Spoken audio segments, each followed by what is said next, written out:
Hello, hello, everyone. Good afternoon. So, my name is Denise. Thank you so much for having me again. Today, I am going to talk about digital customer acquisition and why your ad strategy won't be enough to scale your business in a consistent way. As I've mentioned before, I'm the CEO and founder of SaaS Launch. We are a growth consulting firm focusing on business to business technology companies, startups, and helping them launch, scale, and get funding from VCs. Okay, so we're going to first talk about what's on the agenda.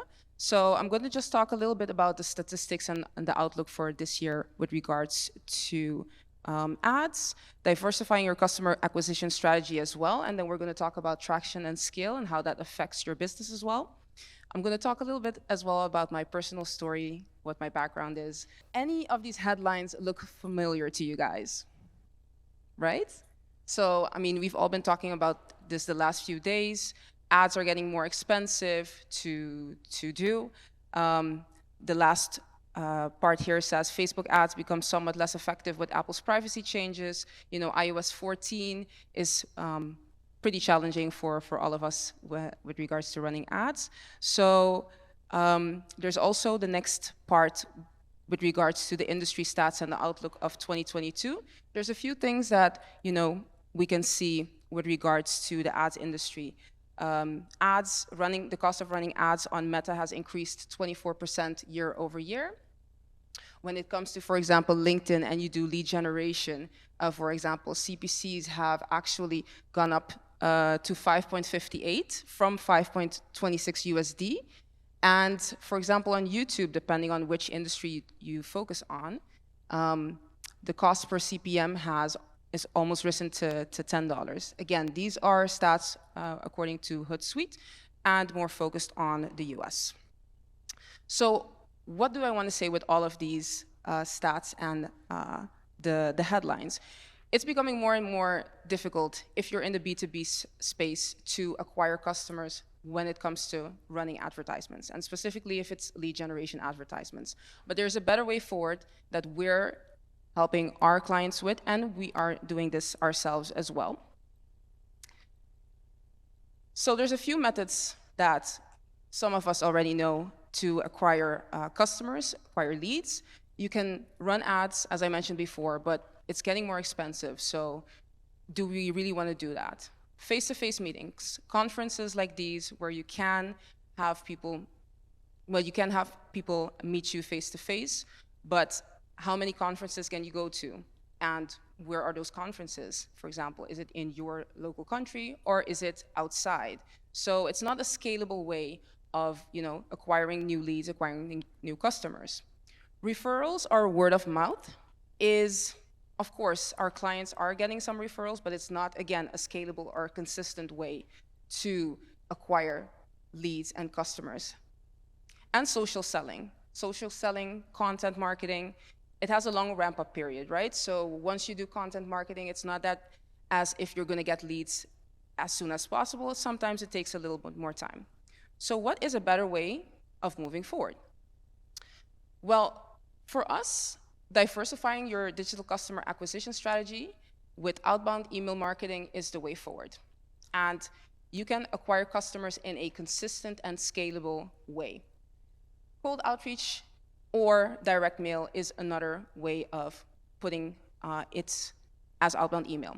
So for who would outbound email be interesting for? So companies selling high-ticket services in the B2B space. So for example, our growth consulting firm focuses on SaaS companies, but also PaaS, platform as a service, and IaaS services, infrastructure as a service.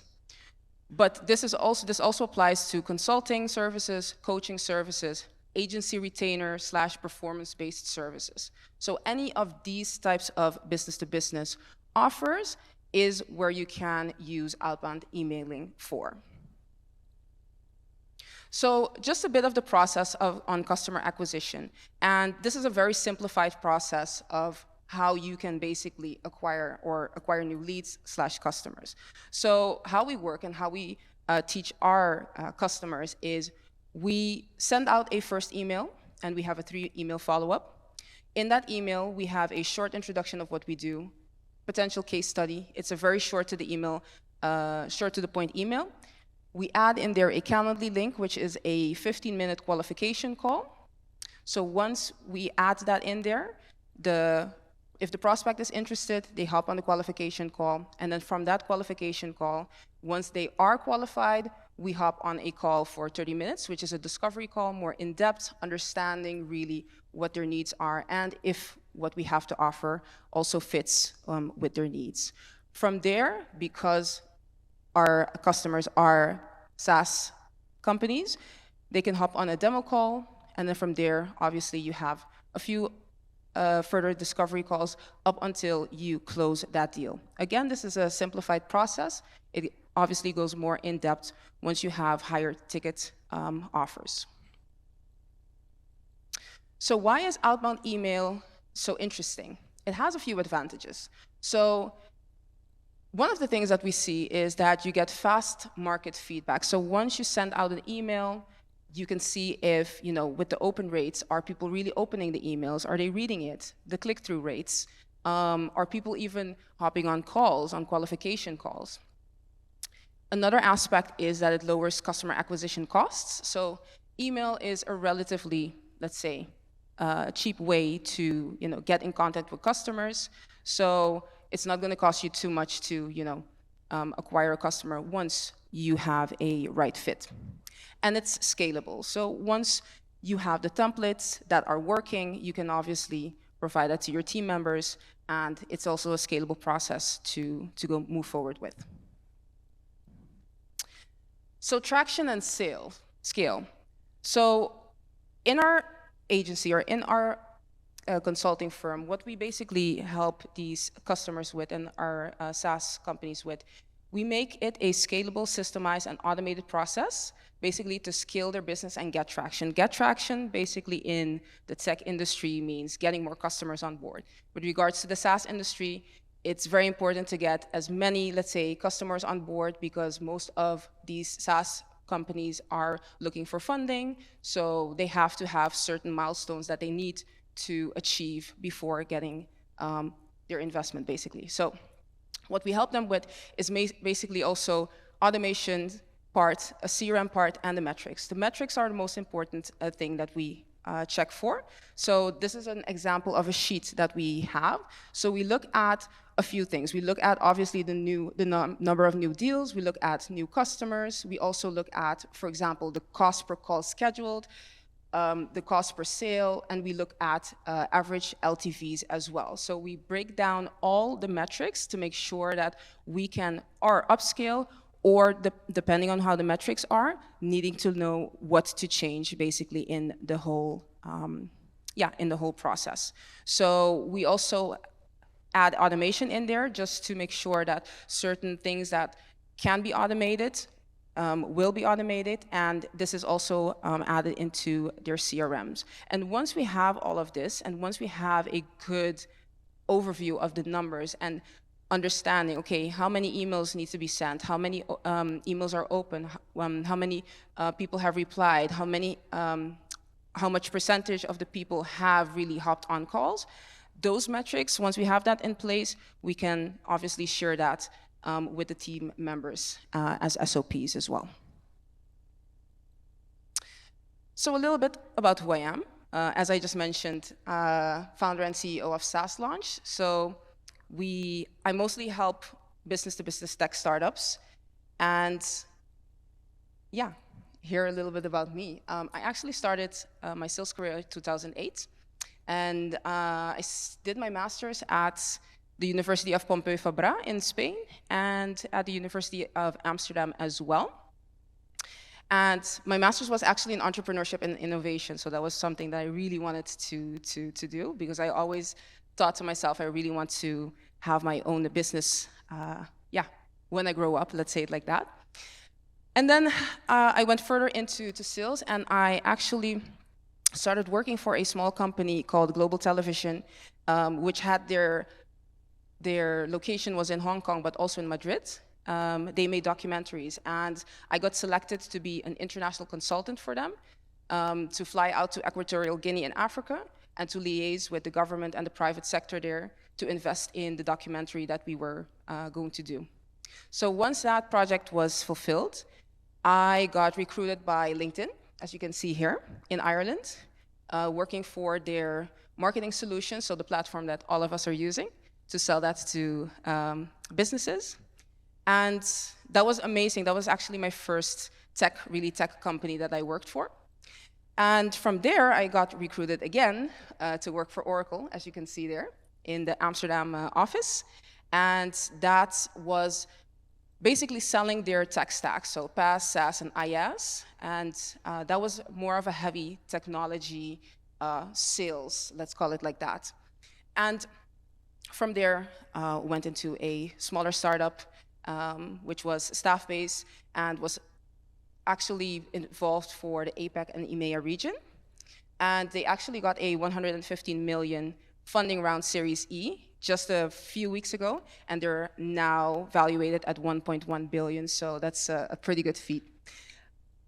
Myself, born and bred on Curacao, which is in the Caribbean. It's a very, very small island next to Aruba, if anybody has heard of it, close to Venezuela.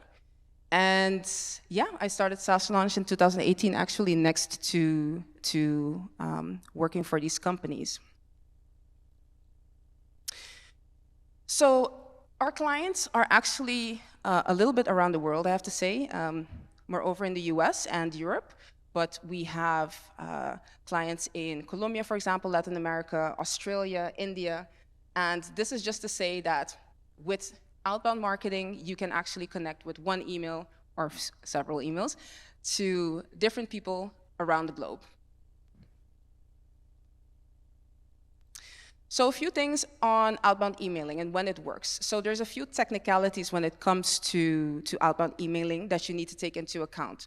So a few things. So setting up a burner domain is of high importance. A burner domain is basically a copy of your original email address, basically that you use to do outbound emailing, just in case something happens to, let's say, your original email address. So that you have that in place. Setting up your DNS records, SPF, DKIM, DMARC, those are pretty much basically to say to verify your email addresses and to make sure that once you send out email addresses, that is, the email address that is verified. Another aspect here is to warm up your email accounts. So you can use different software such as Lemlist or Warm Up Inbox. Basically what it means is once you have a new email address, you need to warm up your inbox, because once you send out an email and your inbox has not been warmed up, it goes into spam. So we want to make sure that once you have your email address warmed up, that it comes into the inbox of your prospects. And yeah, the more eyeballs you have on those emails, the better your chances are of them hopping on the call with you. Tracking key metrics and deliverability as well. Most of the softwares, if you use any email software, will have tracking capabilities. So that's one of the things that you should also have in place. And you should have a clean prospect list, which means that once you have a list of people that you want to email, you have their business emails, make sure that you clean them up. And cleaning them up is make sure that they're verified, because once you have a list that is not verified and you get a lot of bounced emails back, that's going to be very hurtful for your emails. So make sure that you verify that as well. Okay, just a few tips here. So I'm going to just run through these in just a few seconds. So have a catchy email headline because your open rates are going to be higher. Don't use clickbait headlines, obviously. Be short and to the point in your emails, and have a maximum three follow-up email process, and keep your bounce rates to below 5%. Make sure that you have a ramping schedule and sending limits, so that you don't send out 100 emails, for example, per day, but that you just send out maybe 50 emails, and then the next day you send maybe 53, the next day you send 56, so you just ramp it up by 3. And make sure that you have custom tracking in place to check out your open rates and your reply rates. One thing that I also want to share is do not send any outbound emails on Fridays. The reason is once you send out emails, you want to make sure that if somebody's interested, the prospect is interested, that they will at least schedule a call within the next 2 days, maximum 3 days, but in the next 2 days of when you have contacted, because once it's after 3 days, people are, going to be busy and they're not going to be focused. So you want to have them at a, let's say, hot moment to make sure that you can, close the deal as soon as possible. Okay, so some metrics that we use in our consulting firm on what metrics we look at are two things. We look at open rates, which should be above 55%, and reply rates, which should be above 5%. From once we have those metrics and we have the follow-up, what we then look at is the percentage of call show-ups, the percentage of calls booked, the percentage of demos booked, demos showed up, deals closed, etc. So we really break it down per section just to make sure that the metrics that we see are optimized as much as possible. And then some benchmarks for the B2B industry, which this is in general for the B2B industry. These are the open rates that are pretty general. So around 19 to 20% open rates for cold email in the B2B industry, and reply rates are about 1 to 2%. These are just a few of our examples with regards to what we are getting as open rates. We're actually around the 60 to 75%. Some of our campaigns are actually around 80% open rates. So that means that the back end technical-wise has been set up well. We have the metrics in place. We have the email inbox warmed up and things like that. And as well, our reply rates are around 5 to 7% as well. So a few case studies. SaaS launch, myself, of course.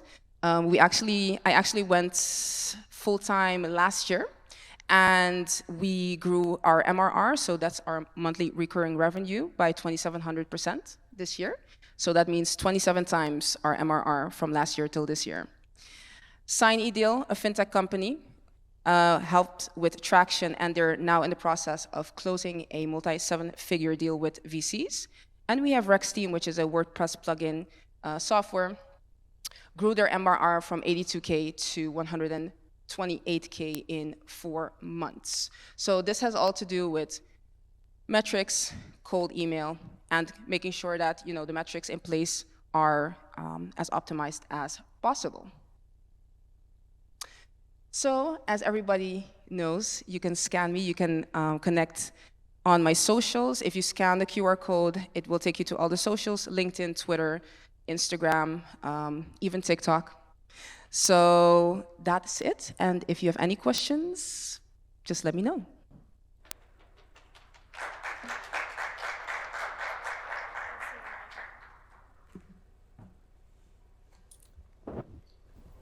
We've got a couple of questions. We do have time left on the clock, so that's fine.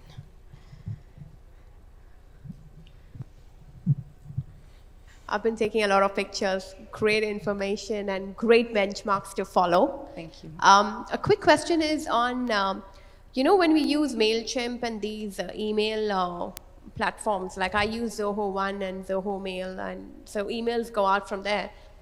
One issue I always have is they don't come into my outbox.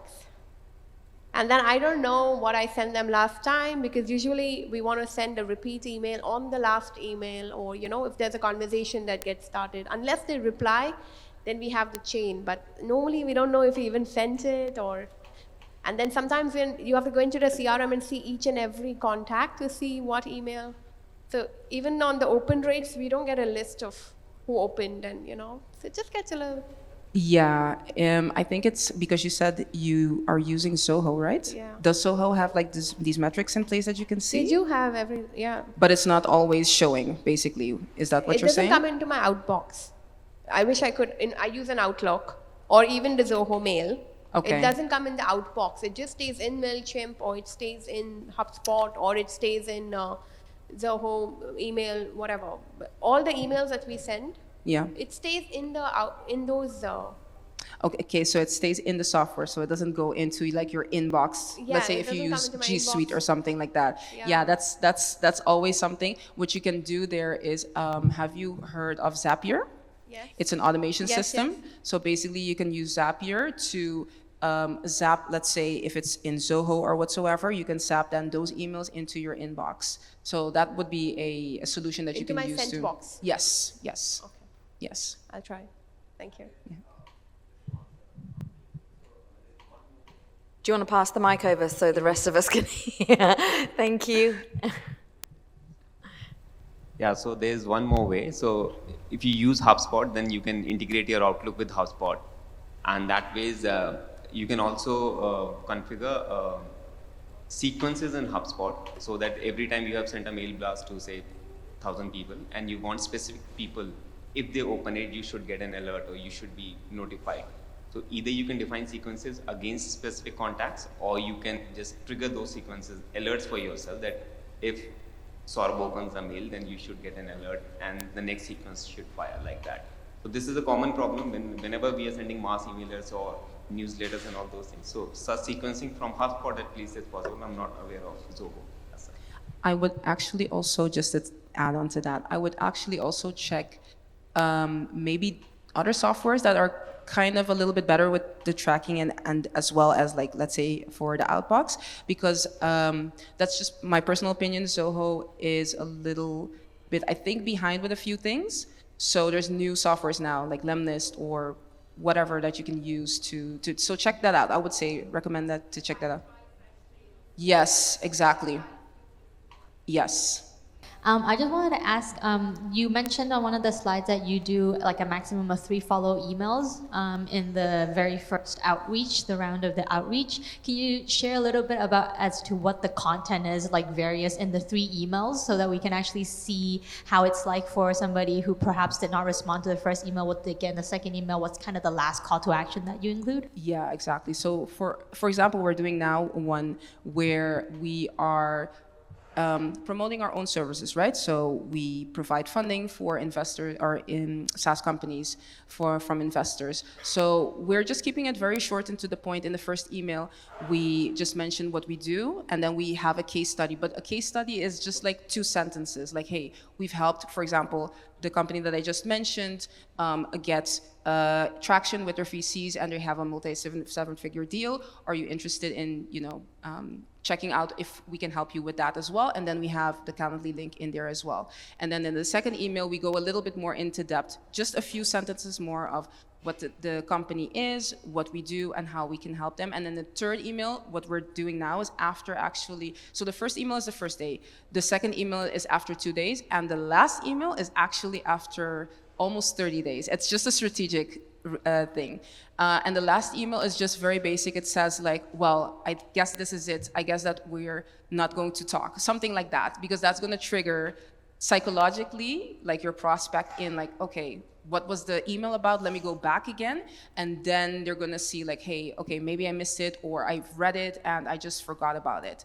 So that's just a very basic example. What we also do with some of our clients is that we have a sales page. So we create a sales page in which we have the full value proposition on the sales page, and we drive traffic through email to that sales page. And on that sales page, they can also, schedule in a 15-minute qualification call. So that's also a different way of driving traffic to, let's say, instead of having a salesperson, you have that sales page as your salesperson. Obviously, it depends also on what your ticket size is, like if it's a high ticket offer. If it's an offer, let's say between, let's say 2 and 4K in euros, let's say it like that, then a sales page is fine. But once it's over that amount, then obviously you need to have a qualification call where somebody is face-to-face, because those are just higher ticket offers. Thanks. Thank you. Welcome. Any other questions? Okay, that's great. Thank you so much, Denise Edwards from SaaS Launch. Great talk.